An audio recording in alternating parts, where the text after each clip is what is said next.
Welcome back to the deep dive. Today, we're taking a deep dive into something really powerful.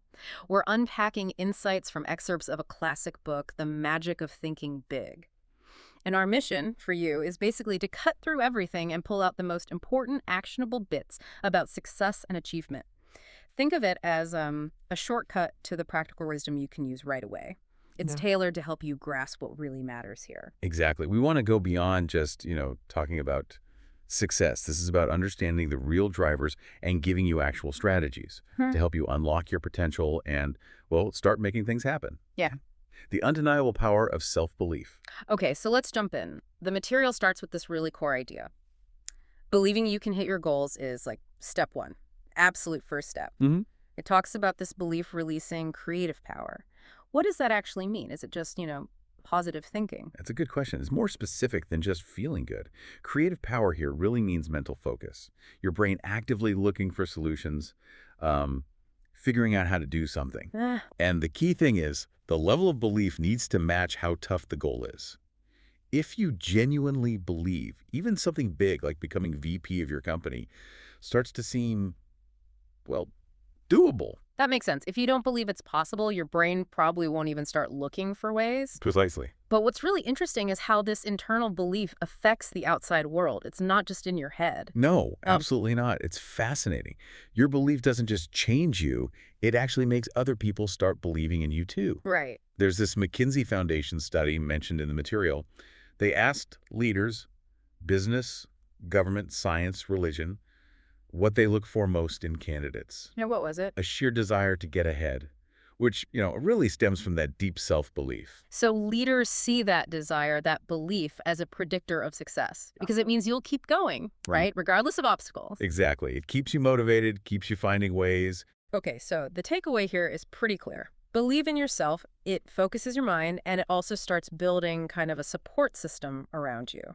Two, sharpening your mental edge Yeah. beyond memorization. Right. So once you have that belief, the next piece, according to this material, is about how you actually think, how you process things. Mm. We always hear knowledge is power, but the book sort of pushes back on that, doesn't it? It makes a distinction. It does, and it's a really important one. It asks us, what kind of knowledge are we actually valuing? Okay. So there's fact memorization. The book kind of describes it like storing old boxes. Right. Rigid. You only pull it out when you need that specific fact. Right, like trivia. Sort of. Then there's creative thinking. This is dynamic. It's about finding new solutions, innovative approaches. It makes your brain flexible, adaptive. Not just a storage unit. Exactly. And the point is, successful people tend to prioritize improving that creative thinking muscle, not just collecting facts. That's a huge distinction. So it's less about what you know, Yeah. more about how you use it. It's pretty good. And here's where it gets really interesting for you, the listener. The material gives 3 concrete ways to boost this. First, be open to new ideas. Don't just shoot them down. Second, actively look for chances to try new things. Get out of your comfort zone. Right. And third, spend maybe 10 minutes each morning just thinking, okay, how can I do a better job today? Reflecting actively. And it suggests practical ways to do this, like diversifying your life. Spend time with people who challenge your views, or do something totally unrelated, like the example of a car salesman joining a graphic design club. Yeah, just shaking things up to spark new connections in your brain. Exactly that. Breaking patterns. 3, eradicating negativity and cultivating a positive outlook. Okay, now let's shift gears a bit. Let's talk about negativity. It's everywhere, isn't it? News, ads, making you feel like you're not enough. And sometimes even people close to you, maybe unintentionally, hitting you with that you can't do it kind of talk, like criticizing a big dream, maybe wanting to be president of the company. Yeah, it's a constant battle. The material calls these negative thoughts mental monsters. And the scary thing is, they grow stronger if you feed them. They can totally overpower positive thinking and just stop you. And it notes that the people always saying, it can't be done. Well, they're usually not the successful ones, are they? Almost never. They're typically average or unsuccessful themselves. It's a sobering thought. So the antidote seems clear, but maybe not easy. Consciously think positive, act positive, every day. Starve the negativity. Right. And it offers a really powerful tool for this. Writing a sell yourself to yourself commercial. A commercial. Tell me more. Yeah, basically a pep talk. You write down your best qualities, what makes you stand out, what you're proud of. You remind yourself of your strengths.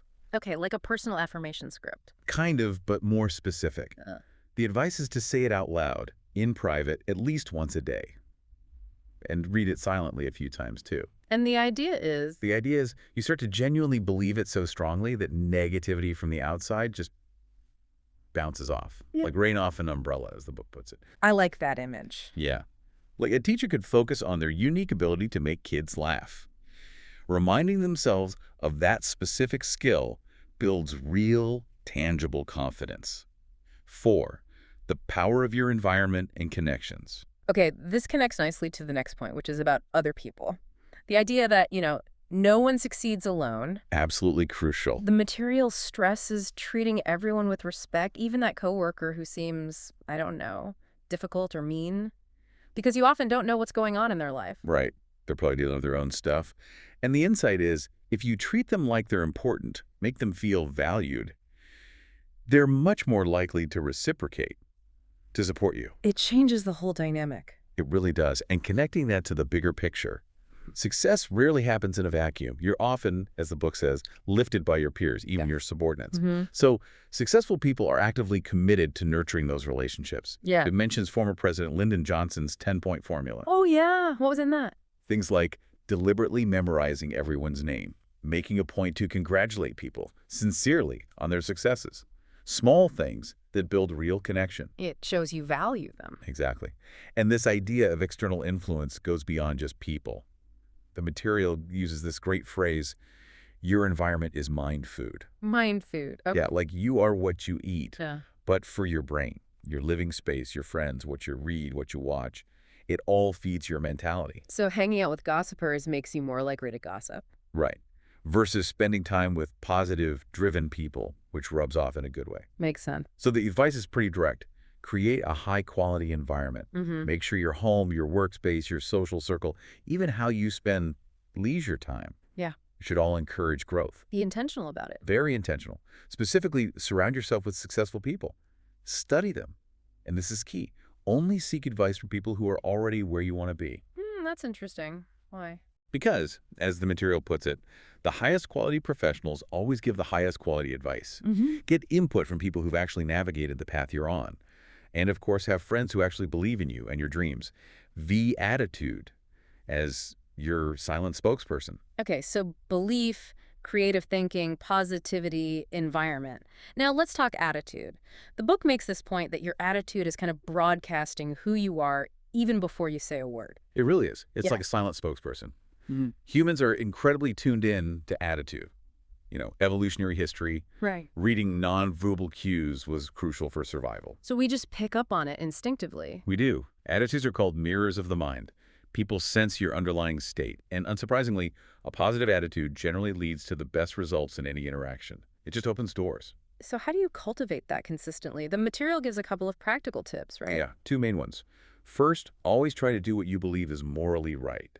Acting ethically avoids guilt, builds self-respect, and that naturally fuels confidence and a better attitude. Makes sense. What's the second? Look your best. Dress well. Take care of your appearance. It's not about vanity. When you feel you look good, you feel more important, more confident. Right, it affects how you carry yourself. Exactly. And that influences how others react to you. But underlying both of those, the most critical thing, What's that? believing that what you're actually doing with your life is important, that it's worthwhile. Purpose. Purpose. That belief becomes a perpetual source for confidence. If you feel your work matters, there's just less room for self-doubt or a negative outlook. 6, confronting fear and bouncing back from setbacks. Okay, but even with all that, there's still the big one, fear. The book calls it the #1 enemy of success. Yeah, it's a huge obstacle. And it acknowledges fear is real. Sometimes it's self-created, sometimes it's a legitimate response. A common one mentioned is the fear of other people, which often just comes from forgetting that deep down, everyone's basically the same. Human. No supermen or superwomen out there. Right, we build them up in our heads. We do.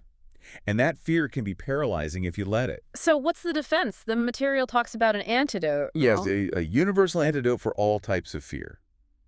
Confidence. confidence again. Confidence again. It acts like your psychological immune system, protecting you against fear. The stronger it is, the less power fear has. Okay, but here's the tricky part. What if you don't feel confident? How do you build that immunity, especially when you're facing something scary? Great question. And the advice is really actionable. It says, start acting confident even if you don't feel it. Fake it till you make it. Sort of, but it's more about managing your emotions through action. You behave the way you want to feel. So do things that confident people do. Like what? Concrete examples. Mm-hmm. Sit in the front row in meetings or classes. Don't hide in the back. Okay. Make eye contact more often and hold it a bit longer. Mm-hmm. Walk 25% faster than usual. Purposefully? Really? Why walking faster? These actions, they make you feel and appear more assertive. They often lead to more interactions, more engagement, which builds self-awareness, and eventually, genuine confidence. It reminds us, confidence is learned, nobody's born with it. So you take the action, the feeling follows. Interesting. Exactly. But even with confidence, things go wrong. Setbacks happen. Definitely. How does the material suggest handling failure? It draws a sharp line between failures who look for excuses and successful people who look for ways to try again. It's about resilience, bouncing back. Got it. Remember that example of the young couple trying to buy a house? They didn't have the down payment. Instead of quitting, the husband got creative, negotiated a private loan from the builder. Right, and they adjusted their budget, worked extra hours. They found a way. Resourcefulness in action. So what does this all mean for you, the listener? Goals need action. Action needs a plan. And the advice is to model your plan on what successful people do, their attitudes, their techniques. Yeah, kind of reverse engineer their success. Yeah. Ask, how did they tackle this? Right. And accept that setbacks will happen. But view them as learning opportunities, not dead ends. Like doctors doing autopsies. Exactly. Or the aviation folks studying crashes. Yeah.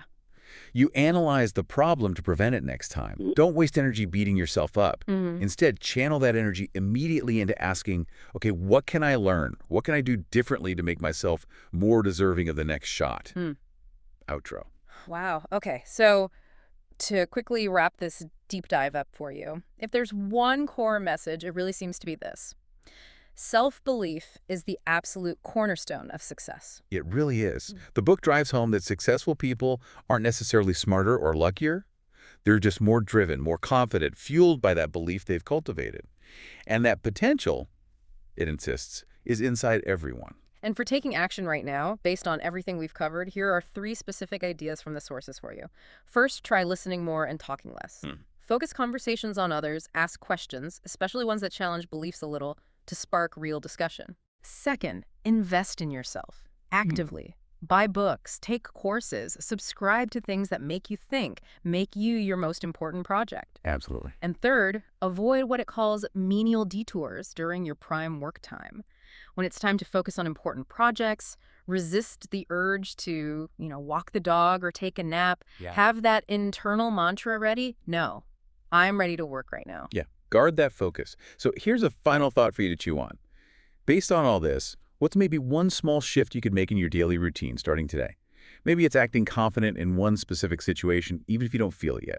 Or consciously choosing your mind food, who you talk to, what you read. What one thing could start that ripple effect towards your biggest goals even before you feel 100% ready?